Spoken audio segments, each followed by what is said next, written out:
and Happy New Year. Merry Christmas po. Dito ako sa malapit.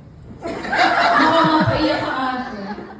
Actually, wala akong inisip or kasi kahit may opening message na nakalagay doon, parang wala talaga ako nang maisip na sabihin sa inyo. Parang over the years naman, sobrang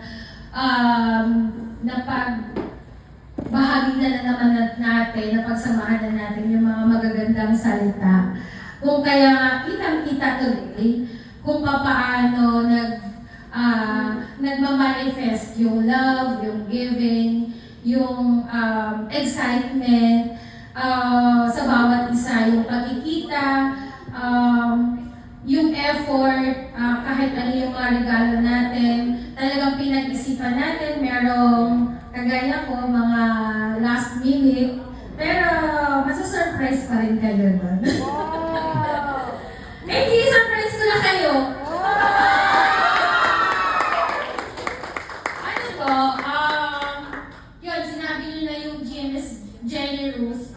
So, yun pa rin. Wala talaga akong naisip na regalo sa inyo. Kundi, ito ay parang makakapiling nyo habang buhay. Kasi pag nagamit nyo to,